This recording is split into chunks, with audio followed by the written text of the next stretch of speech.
ಸ್ನೇಹಿತರೆ ನಮಸ್ಕಾರ. ಗೃಹಲಕ್ಷ್ಮಿ ಯೋಜನೆಯಲ್ಲಿ 27ನೇ ಕಂತಿನ ಹಣ ಕೂಡ ರಿಲೀಸ್ ಆಗ್ತಾ ಇತ್ತು. ಸ್ವತಃ ಲಕ್ಷ್ಮೀ ಹೆಬ್ಬಾಳ್ಕರ್ ಅವರಿಂದ ಬಂದಿರತಕ್ಕಂತಹ ಅಧಿಕೃತ ಮಾಹಿತಿ, ಗುಡ್ ನ್ಯೂಸ್. ಹೌದು, ಇದರ ಜೊತೆಗೆ ಈಗಾಗಲೇ 26ನೇ ಕಂತಿನ ಹಣ ಪ್ರಾರಂಭ ಆಗಿದೆ. ಸೊ ಈಗಾಗಲೇ ಯಾವ ಯಾವ ಜಿಲ್ಲೆಗಳಿಗೆ ದುಡ್ಡು ಬಂದಿದೆ, ಜೊತೆಗೆ ಇವತ್ತು ಕೂಡ 15 ಜಿಲ್ಲೆಗಳಲ್ಲಿರ್ತಕ್ಕಂತಹ ಮಹಿಳಾ ಫಲಾನುಭವಿಗಳಿಗೆ ದುಡ್ಡನ್ನು ಜಮಾ ಮಾಡಲಾಗ್ತಾ ಇದೆ. ಹಾಗಾದರೆ ಯಾವ ಯಾವ ಜಿಲ್ಲೆಗಳು ಎಲ್ಲವನ್ನು ಕೂಡ ನಿಮ್ಮ ಮುಂದೆ ಇಡುವಂತಹ ಪ್ರಯತ್ನ ಮಾಡ್ತೀನಿ. ಅದರಲ್ಲಿ ಮುಖ್ಯವಾಗಿ ನೀವು ಈ 15 ಜಿಲ್ಲೆಗಳಂತೂ ತಿಳ್ಕೊಳ್ಳೇಬೇಕು. ಯಾಕಂದರೆ ಈ ಒಂದು ಜಿಲ್ಲೆಗಳಲ್ಲಿ ನಿಮ್ಮ ಜಿಲ್ಲೆನೂ ಕೂಡ ಆಗಿದ್ರೆ ನಿಮ್ಮ ಖಾತೆಗಳಿಗೂ ಕೂಡ ದುಡ್ಡು ಜಮಾ ಆಗುವಂತಹ ಸಾಧ್ಯತೆ ಇದೆ. ಸೊ ಹೀಗಾಗಿ ಬಹಳ ಇಂಪಾರ್ಟೆಂಟ್ ಮಾಹಿತಿ. ಯಾವ್ಯಾವ ಕಂತುಗಳು ಪೆಂಡಿಂಗ್ ಉಳಿದಿದ್ದಾವೆ, ಈಗ ಸದ್ಯದಲ್ಲಿ ಯಾವ ಜಿಲ್ಲೆಗಳಿಗೆ ಬಂದಿದೆ, ಇವತ್ತು ಯಾವ ಜಿಲ್ಲೆಗಳಿಗೆ ಬರುತ್ತೆ. ಸೊ ಲಕ್ಷ್ಮೀ ಹೆಬ್ಬಾಳ್ಕರ್ ಅವರು ಹೇಳಿರ್ತಕ್ಕಂತಹ ಮಾಹಿತಿ ಏನು, ಅದರಲ್ಲಿ ಈಗಾಗಲೇ ಲಕ್ಷಾಂತರ ಫಲಾನುಭವಿಗಳಿಗೆ ದುಡ್ಡು ಜಮಾ ಆಗೋದಿಲ್ಲ ಅಂತ ಮಾಹಿತಿ ಕೂಡ ಸಿಗ್ತಾ ಇದ್ದು, ಯಾವ ಕಾರಣಕ್ಕಾಗಿ ದುಡ್ಡು ಬರೋದಿಲ್ಲ, ಅದರಲ್ಲಿ ಎಲಿಜಿಬಲ್ ಇದ್ದಂಥವ್ರಿಗೂ ಕೂಡ ದುಡ್ಡು ಸಿಗ್ತಾ ಇಲ್ಲ, ಯಾಕೆ, ಎಲ್ಲವನ್ನು ಕೂಡ ನೋಡ್ತಾ ಹೋಗೋಣ. ಸ್ನೇಹಿತರೆ, ನೀವು ಇನ್ನೂ ಕೂಡ ಸಬ್ಸ್ಕ್ರೈಬ್ ಮಾಡದೆ ಹಾಗೆ ನೋಡ್ತಾ ಇದ್ದೀರಿ, ಬೇಗನೆ ಸಬ್ಸ್ಕ್ರೈಬ್ ಮಾಡ್ಕೊಳ್ಳಿ. ಈಗ ಈ ಗೃಹಲಕ್ಷ್ಮಿಯಲ್ಲಿ ಒಟ್ಟಾರೆಯಾಗಿ 27ನೇ ಕಂತಿನ ಹಣ ಪ್ರಾರಂಭ ಆಗಲಿದೆ ಎನ್ನುವಂತಹ ಮಾಹಿತಿ ಕೂಡ ಸಿಕ್ಕಿದೆ. ಅದಕ್ಕಿಂತ ಮುಖ್ಯವಾಗಿ ಈಗ 26ನೇ ಕಂತಿನ ಹಣ, ಅದಕ್ಕಿಂತ ಮುಖ್ಯವಾಗಿ 24 ಈ ಸೆಪ್ಟೆಂಬರ್ ತಿಂಗಳ ಹಣ ಕ್ಲಿಯರ್ ಆಗಿದೆ, 25 ಅಕ್ಟೋಬರ್ ತಿಂಗಳ ಹಣ ಕ್ಲಿಯರ್ ಆಗಿದೆ. ಈಗ 26 ನವೆಂಬರ್ ತಿಂಗಳ, ಹೋದ ವರ್ಷದ ನವೆಂಬರ್ ತಿಂಗಳ ಹಣ ಬರಬೇಕು, ಜೊತೆಗೆ 27 ಡಿಸೆಂಬರ್ ತಿಂಗಳ ಹಣ ಬರಬೇಕು. ಇದಾದ ಬಳಿಕ 28 ಜನವರಿ ತಿಂಗಳ ಹಣ ಬರಬೇಕು. ಅದಾದ ಬಳಿಕ ಫೆಬ್ರವರಿ 29ನೇ ಕಂತಿನ ಹಣ ಬರಬೇಕು. ಸೊ ಈ 4 ತಿಂಗಳ ಹಣವನ್ನು ನಿಮ್ಮ ಖಾತೆಗಳಿಗೆ ಜಮೆ ಮಾಡಬೇಕಾಗಿದೆ. ಇದರ ಜೊತೆಗಿನ ಸ್ನೇಹಿತರೆ, ಹೋದ ವರ್ಷದ ಪ್ರಾರಂಭದಲ್ಲಿ ಅಂದರೆ 2025ರ ಪ್ರಾರಂಭದಲ್ಲಿ ಫೆಬ್ರವರಿ ಮತ್ತು ಮಾರ್ಚ್ ತಿಂಗಳ ಹಣವನ್ನು ಸರ್ಕಾರ ಕೊಟ್ಟಿರಲಿಲ್ಲ. ಇದರ ಬಗ್ಗೆ ಚರ್ಚೆ ಸಾಕಷ್ಟು ಆದವು. ಸೋಷಿಯಲ್ ಮೀಡಿಯಾಗಳಲ್ಲಿ ಕೂಡ ನೀವು ನೋಡಿರಬಹುದು ಅಥವಾ ನೋಡದೇ ಇರಬಹುದು. ನಾನಂತರೂ ಸಾಕಷ್ಟು ವಿಡಿಯೋದಲ್ಲಿ ತಿಳಿಸಿದ್ದೀನಿ. ಯಾಕಂದರೆ 2 ಕಂತುಗಳು ಪೆಂಡಿಂಗ್ ಉಳಿದಿದೆ ಅಂದರೆ 4,000 ನಿಮಗೆ ಪ್ರತಿಯೊಬ್ಬರಿಗೂ ಕೂಡ ದುಡ್ಡು ಜಮಾ ಆಗುತ್ತೆ. 4,000 ಅಂದರೆ ಸಾಮಾನ್ಯ ವಿಷಯ ಅಲ್ಲ, 5,000 ಕೋಟಿ ಹಣ ಕಣ್ರಿ. 1,22,00,000 ಫಲಾನುಭವಿಗಳಿದ್ರಿ. 5,000 ಕೋಟಿಯಷ್ಟು ಫಂಡನ್ನು 2 ಕಂತಿಗಳಿಗಾಗಿ ಬಳಕೆ ಮಾಡಲಾಗುತ್ತೆ. ಆ 5,000 ಕೋಟಿ ಹಣ ಎಲ್ಲೋಯ್ತು, ನೀವು ನುಂಗಾಕಿದ್ರೆ ಅಥವಾ ನಿಮ್ಮ ಇಲಾಖೆ ನುಂಗಾಕ್ತಾರ ಅಥವಾ ನಿಮ್ಮ ಸರ್ಕಾರವೇ ನುಂಗಾಕ್ತಾ ಅನ್ನುವಂತಹ ಪ್ರಶ್ನೆಯನ್ನು BJP ನಾಯಕರು ಸಚಿವೆ ಲಕ್ಷ್ಮೀ ಹೆಬ್ಬಾಳ್ಕರ್ ಅವ್ರಿಗೆ ಮಾಡ್ತಾರೆ. ತದನಂತರ ಸಚಿವೆ ಲಕ್ಷ್ಮೀ ಹೆಬ್ಬಾಳ್ಕರ್ ಅವರು ಮೊದಲಿಗೆ ಒಪ್ಕೊಳ್ಳೋದಿಲ್ಲ, ತದನಂತರ ಒಪ್ಕೊಳ್ತಾರೆ. ಯಾಕಂದರೆ ಸಂಬಂಧಪಟ್ಟಂತಹ ಅಧಿಕಾರಿಗಳಿಂದ ಮಾಹಿತಿ ಸಿಗುತ್ತೆ. ಈ 2 ಕಂತುಗಳು ಪೆಂಡಿಂಗ್ ಉಳಿದ ತಕ್ಷಣ ನಾನು ಇದನ್ನು ಮುಂದಿನ ದಿನಗಳಲ್ಲಿ ಸರಿಪಡಿಸ್ತೀನಿ ಅಂತಕ್ಕಂತಹ ಮಾಹಿತಿಯನ್ನು ಕೊಡ್ತಾರೆ. ಹೀಗಾಗಿ ಆ 2 ಕಂತುಗಳು ಕೂಡ ನಿಮ್ಮ ಖಾತೆಗಳಿಗೆ ವಿತರಣೆ ಆಗಲಿದೆ. ಸೊ ಒಟ್ಟಾರೆಯಾಗಿ 6 ಕಂತುಗಳು ಪೆಂಡಿಂಗ್ ಉಳಿದಿದ್ದು, 6 ಕಂತುಗಳ ಪೈಕಿ ಈಗಾಗಲೇ 2 ಕಂತುಗಳು ಕ್ಲಿಯರ್ ಮಾಡಿದ್ದಾವೆ. ಹೀಗಾಗಿ 8 ಕಂತುಗಳಂತಲೇ ಹೇಳ್ಬೋದು. ಅದರಲ್ಲಿ ಈಗ 6 ಕಂತುಗಳು ಪೆಂಡಿಂಗ್ ಉಳಿದಿದ್ದಾವೆ. 6 ಕಂತುಗಳನ್ನು ಕೂಡ ನಾವು ಸತತವಾಗಿ ಒಂದಾದ ಮೇಲೆ ಒಂದನ್ನು ಜಮಾ ಮಾಡ್ತಾ ಬರ್ತೀವಿ ಅಂತಕ್ಕಂತಹ ಆಶ್ವಾಸನೆಯನ್ನು ಕೊಟ್ಟಿದ್ದಾರೆ.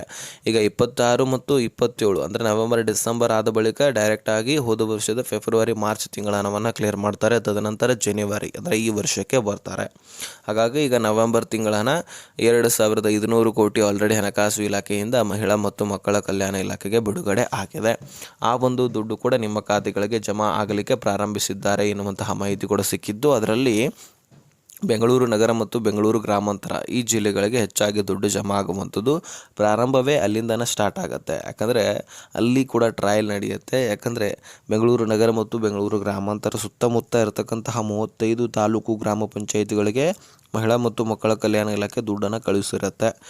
ಯಾಕಂದರೆ ಅದರದ್ದೇ ಆದಂತಹ ಸಾಕಷ್ಟು ಕೆಲಸ ಕಾರ್ಯಗಳಿರ್ತವೆ. ಹೀಗಾಗಿ ಆ ಎಲ್ಲ ಕೆಲಸ ಕಾರ್ಯಗಳನ್ನು ಮಹಿಳಾ ಮತ್ತು ಮಕ್ಕಳ ಕಲ್ಯಾಣ ಇಲಾಖೆಯೇ ನೋಡ್ಕೊಳ್ಳಿಕ್ಕಾಗೋದಿಲ್ಲ. ಹೀಗಾಗಿ ಅಲ್ಲಿಂದ ಒಂದಿಷ್ಟು ಕೆಲಸ ಕಾರ್ಯಗಳನ್ನು ಗ್ರಾಮ ಪಂಚಾಯಿತಿಗಳಿಗೆ ವಹಿಸಿದ್ದು, ಅಲ್ಲಿರ್ತಕ್ಕಂತಹ ಎಲ್ಲ ಪ್ರೊಸೆಸರನ್ನು ಮುಗಿಸ್ಕೊಂಡು ಅಲ್ಲಿಂದ ಮತ್ತೆ ಮಹಿಳಾ ಮತ್ತು ಮಕ್ಕಳ ಕಲ್ಯಾಣ ಇಲಾಖೆಗೆ ಕಳಿಸಲಾಗುತ್ತೆ. ಅಲ್ಲಿರ್ತಕ್ಕಂತಹ ಉಳಿದ ಅಲ್ಪ ಸ್ವಲ್ಪ ಪ್ರೊಸೆಸರ್ ಮುಗಿಸ್ಕೊಂಡು ಮತ್ತೆ DBT ಟ್ರೆಜರಿಗೆ ಪುಷ್ ಮಾಡಲಾಗುತ್ತೆ. DBT ಟ್ರೆಜರಿಗೆ ಪುಷ್ ಮಾಡಿದ ತಕ್ಷಣ ಅಲ್ಲಿಂದ ಬ್ಯಾಂಕ್ಗಳು ಅಪ್ಡೇಟ್ ಮಾಡಿಕೊಂಡು ನಿಮ್ಮ ಖಾತೆಗಳಿಗೆ ಜಮಾ ಮಾಡಲಾಗುತ್ತೆ.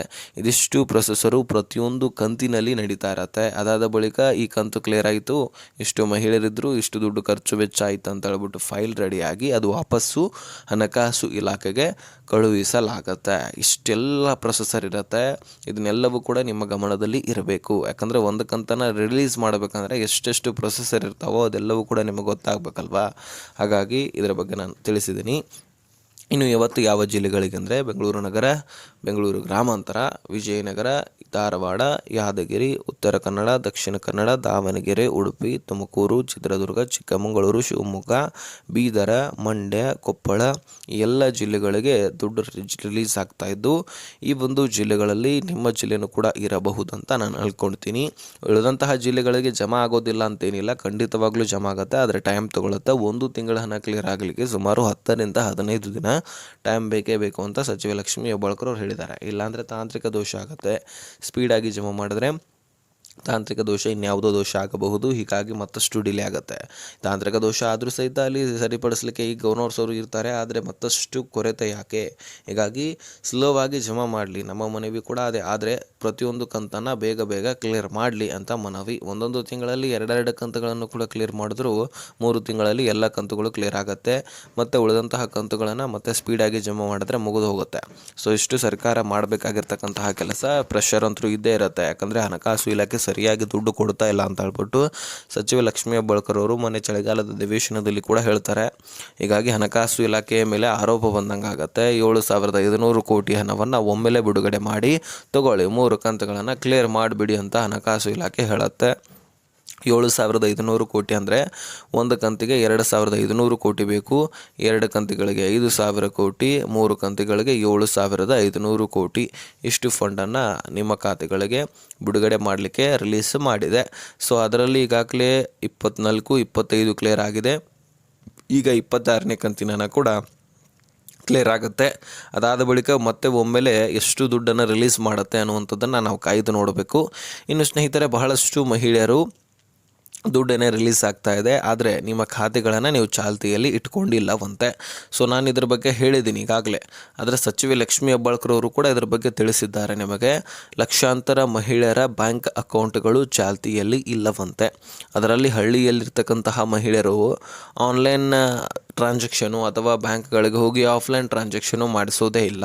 ಯಾಕಂದರೆ ಅವ್ರ ಹತ್ರ ಆ್ಯಂಡ್ರಾಯ್ಡ್ ಫೋನ್ ಇರೋದಿಲ್ಲ, ಗೂಗಲ್ ಪೇ, ಫೋನ್ಪೇ ಮುಖಾಂತರ ವಹಿವಾಟು ಮಾಡೋದಿಲ್ಲ. ಯಾಕಂದರೆ ಅವರು ಹೆಚ್ಚಾಗಿ ಗಂಡಂದಿರ ಮೇಲೆ ಅವರೇ ಒಂದು ವ್ಯವಹಾರಗಳನ್ನು ಮಾಡ್ತಿರ್ತಾರೆ. ಹೀಗಾಗಿ ಮಹಿಳೆಯರು ಅಷ್ಟೊಂದು ವ್ಯವಹಾರ ಮಾಡದಿರುವಂತಹ ಕಾರಣಕ್ಕಾಗಿ ಆನ್ಲೈನ್ ಟ್ರಾನ್ಸಾಕ್ಷನ್ ಕೂಡ ಮಾಡೋದಿಲ್ಲ, ಈ ಕಡೆ ಬ್ಯಾಂಕ್ಗಳಿಗೆ ಬಂದು ವಹಿವಾಟು ಕೂಡ ಮಾಡೋದಿಲ್ಲ. ಹೀಗಾಗಿ ಬ್ಯಾಂಕ್ ಅಕೌಂಟ್ಗಳನ್ನು ಡೆಡ್ ಅಕೌಂಟ್ ಅಂತ ಮಾಡಿರ್ತಾರೆ. ಅದನ್ನು ನೀವು ಓಪನ್ ಮಾಡ್ಕೊಳ್ಬೇಕು. ಅಂದರೆ KYC ಮಾಡಿಕೊಂಡು ಅದರಲ್ಲಿ ನೀವೇನು ಮಾಡಬೇಕು, KYC ಆದ ತಕ್ಷಣ ದುಡ್ಡು ಹಾಕೋದು ತೆಗೆದು ಮಾಡಬೇಕು. ಡೆಬಿಟು ಕ್ರೆಡಿಟು ಈ ರೀತಿ ನೀವು ಟ್ರಾನ್ಸಾಕ್ಷನ್ ಮಾಡಿಸ್ತಾ ಇದ್ದರೆ ಯಾವುದೇ ರೀತಿ ತೊಂದರೆ ಇರೋದಿಲ್ಲ. ನಿಮ್ಮ ಖಾತೆಗಳಿಗೆ ಮತ್ತೆ ಎಂದಿನಂತೆ ದುಡ್ಡು ಜಮಾ ಆಗಲಿಕ್ಕೆ ಪ್ರಾರಂಭಿಸುತ್ತೆ. ನೀವು ಒಂದು ವೇಳೆ ಟ್ರಾನ್ಸಾಕ್ಷನ್ನೇ ಮಾಡಿಸಲಿಲ್ಲ, ನೀವು ಬ್ಯಾಂಕ್ ಅಕೌಂಟನ್ನು ಯೂಸೇ ಮಾಡ್ಕೊಳ್ತಾ ಇಲ್ಲ ಅಂದರೆ ಖಂಡಿತವಾಗಲೂ ನಿಮ್ಮ ಒಂದು ಬ್ಯಾಂಕ್ ಅಕೌಂಟನ್ನು ಡೆಡ್ ಅಕೌಂಟ್ ಅಂತ ಮಾಡಿ ನಿಮಗೆ ದುಡ್ಡು ಜಮಾ ಆಗೋದಿಲ್ಲ. ಇದನ್ನು ಬ್ಯಾಂಕ್ನವರಿಗೆ ಹೋಗಿ ಕೇಳಿ ಗೊತ್ತಾಗತ್ತೆ. ಸೊ ಬೇಗನೆ ನಿಮ್ಮ ಒಂದು ಅಕೌಂಟ್ಗಳನ್ನು ಚಾಲ್ತಿಗೊಳಿಸಿ ತದನಂತರ ಮತ್ತೆ ದುಡ್ಡು ಜಮಾ ಆಗಲಿಕ್ಕೆ ಪ್ರಾರಂಭವಾಗುತ್ತೆ. ಸೊ ಇದಿಷ್ಟು ಮಾಹಿತಿಯಾಗಿತ್ತು, ನಿಮಗೆ ತಿಳಿಸಲೇಬೇಕಾಗಿತ್ತು, ತಿಳಿಸಿದ್ದೀನಿ. ಅರ್ಥ ಆಗಿದೆ ಅಂತ ಅಂದ್ಕೊಳ್ತೀನಿ. ಅರ್ಥ ಆಗಿದ್ರೆ ನೆಕ್ಸ್ಟ್ ಮಾಹಿತಿಯಲ್ಲಿ ಸಿಗೋಣ. ಅಲ್ಲಿ ತನಕ ಬಾಯ್ ಬಿಟ್ಟಿಗೆ ಫ್ರೆಂಡ್ಸ್.